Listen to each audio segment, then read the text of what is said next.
Good morning and welcome to the Bassatt Land Preserve here in Southbury. I'm Pastor Abby and this is another episode of Sabbath on the Land. And I'm joined with my good friend Alan, who's here with me today to talk a little bit about this relationship between faith and earth and tenets of Sabbath or Shabbat or various different interpretations of this idea of reconnection and rest and community. Alan is a wonderful involved member of the local Interfaith clergy group, and he is a fabulous friend and amazing bluegrass musician, and I'm so glad to have him here with me today. And so, Alan, thank you for joining us on this beautiful spring day.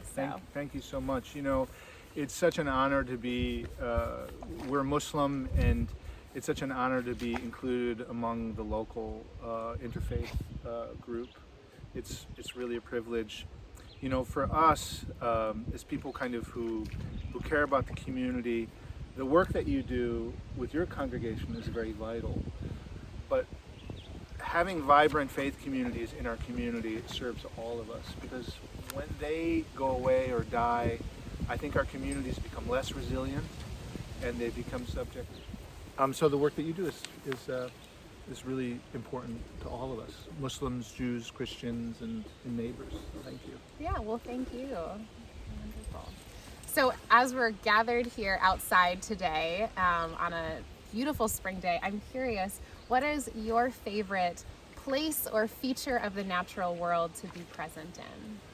Well, for me, my wife and I, we grew up in these Northwest Connecticut river valleys, these very tender, beautiful places, and we left and raised a family and made a life all over the world and raised our family elsewhere. But a few years ago, we were called home. And so for me, nature and home are really kind of one's place. And that's what's so valuable about spaces like this and the land trusts and Roxbury and Southbury and Woodbury and whatnot that preserve these spaces to have this kind of connections.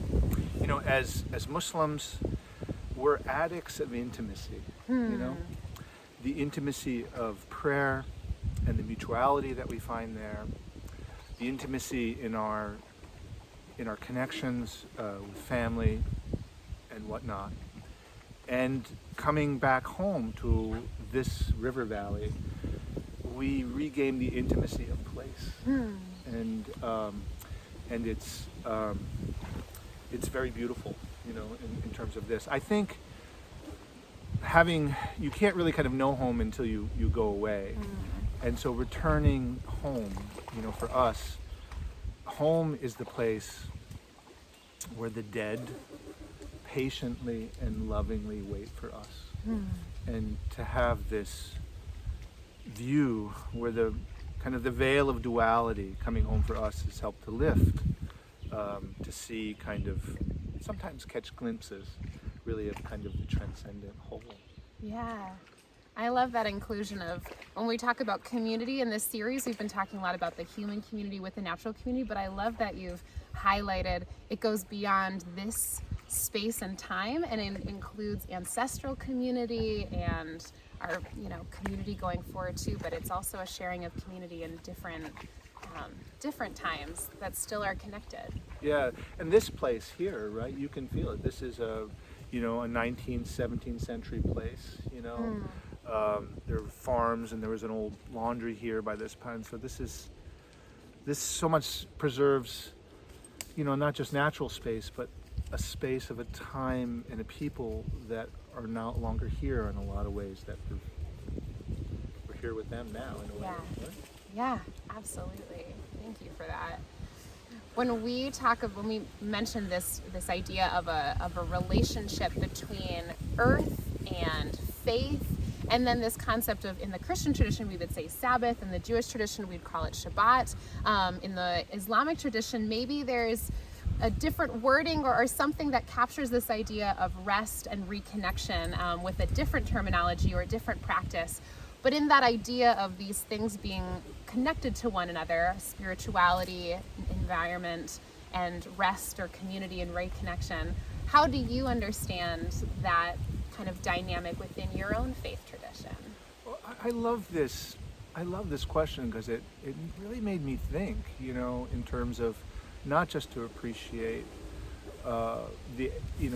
among the three Abrahamic religions, we have, Shabbos on Saturday, we have the Christian day of rest and worship on Sunday. For Muslims, our day of community is Friday, right? So the Arabic word for Saturday is Sabt, it's literally Saturday.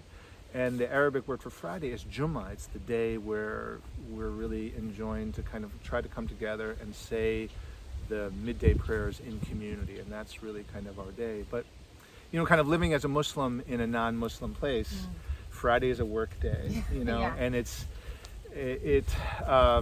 and so when we go and listen to the sermon at the mosques, either in Newtown or Watertown or wherever they are, if the imam goes on too long, we nervously kind of look at our watch in an annoyed way, but this is really symbolic, really, of the experience of Muslims in America since 1619. We've been here from the very beginning of this kind of enterprise, and it reminds us that in the Islamic world, our religion manifests in the wider culture, in the daily things, but here we're kind of removed a little bit, and so we're reminded here, the Muslim community here in the United States, incredibly diverse from all around the world, from all the places where the 1.8 billion Muslims live in the world.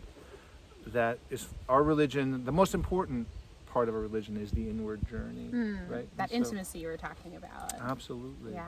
Absolutely. And so it's lonely a little bit, but it's worthwhile, and it helps us remember, I think, our Muslim forebears here, and to remember that 30% of the Africans ensnared in the transatlantic slave trade were Muslims, and brought here, and are here, and are buried in these fields and pastures.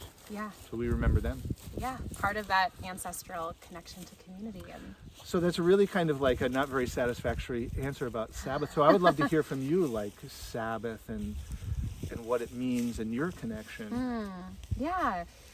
So in the Christian tradition, I think for a long time when we look to the 10 Commandments and we see that one of them is honor the Sabbath and keep that day holy, I think we so often think about church attendance and being present in that specific way of community. And I think as we walk through our sacred texts and our world today and the continued kind of revealing and unveiling of God in the natural world, we are invited to understand Sabbath in a more expansive way than just kind of attendance in the pew, and instead, if God's community, if the kingdom of God really incorporates not just humanity but the whole world, then what does that mean to honor a Sabbath day when we're in community? That's got to be more inclusive than just us as people attending, a service, but rather incorporating our ideas of restoration and reconnection. And it's hard to do that community reconnection and restoration if we're busy all the time. So Sabbath still carries this notion of resting and quieting and saving time to reconnect with God, because then we're more open to connect with each other, whether in church or outside of it, the natural world, the human world, which really is all in one. So exploring this idea of Sabbath in more inclusive ways, invitational ways, and also still those tenets of resting and making space for God and not rushing around down our to-do lists and our productivity is something that has been a fun kind of exploration in text and in study and in just the way of the world. At least for me personally, that's been a real joy lately to think about it. It's beautiful. It's amazing to have these young people come into our community. And I know you're New England, from New England, but you come in here and suddenly I'm much more aware. I've never been to this beautiful place, and I'm sure you're inviting your congregation to experience these. There's a lot of land preserves here, and to make that connection, and it's great. Yeah. Thanks for asking me. That's fun to be able to share. Do you have a story, either from your personal life or maybe your faith tradition, that helps inform this relationship between faith and earth, and then the ideas of Sabbath or reconnection and rest. Anything that stands out for you, personal memory or faith tradition story? Sure, I love this question because it allows me, I think, to kind of remind everybody about the wider family of Abrahamic kind of monotheism, and to kind of put it into a little bit into context. So the Jewish calendar is in its 58th century, right? And the Christian calendar is in its 21st century. But the Muslim calendar is in its 15th century, right?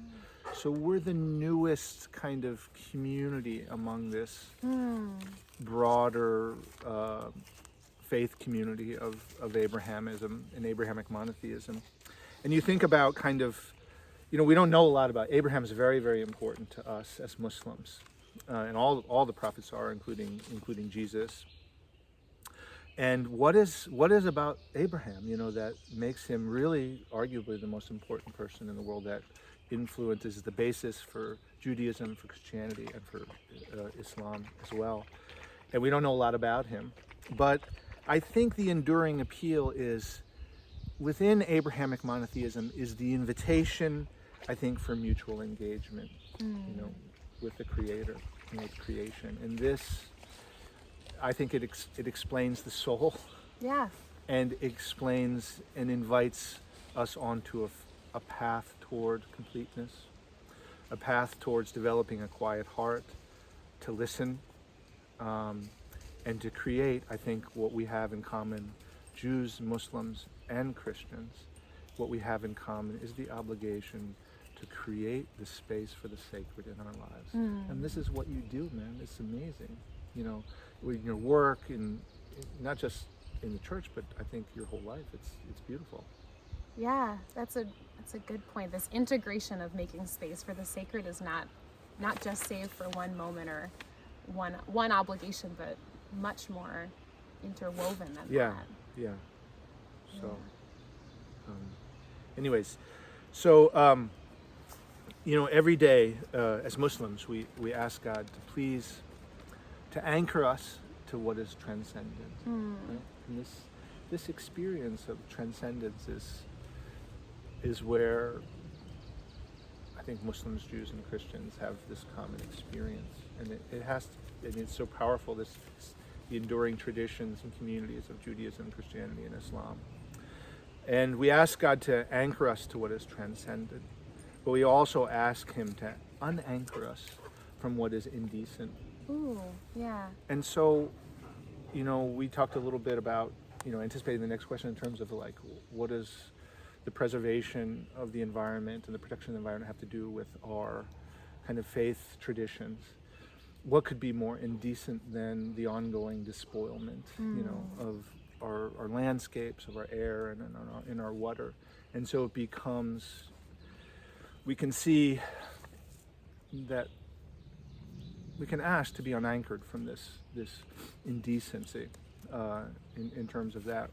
One of the things, when we talk about returning to this place and the intimacy of place and the experience of love, is, I think grief is the cost of love, and to see, our landscapes despoiled and some of our, the community fabric despoiled is to experience form of grief too. Yeah.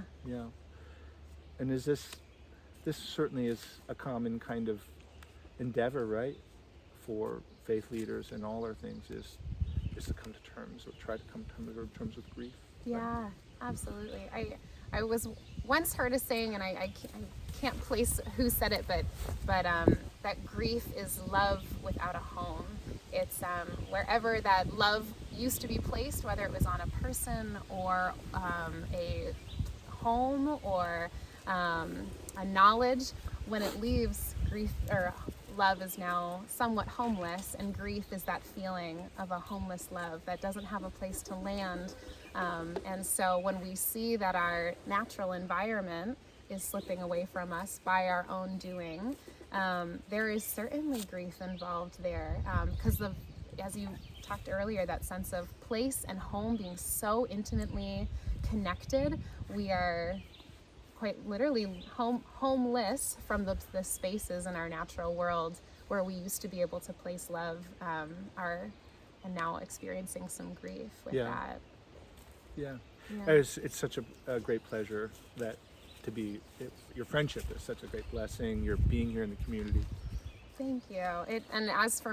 Same for me as well. I mean, it's so good to find a friend in you and to learn from you and to be able to take a walk on a day like today. And I'm so grateful too that you named that not only is there a practice in connection or reconnection, as we had talked about in Sabbath, but also a prayer to disconnect from certain things, because as much as it would be so lovely to just add more rest or add more time in nature, there's also a responsibility to do some disconnection too, to cut off some of the ties that we have to things that are destructive for ourselves, for our world, and for that community that we share together, natural creation and humanity too. So, yeah.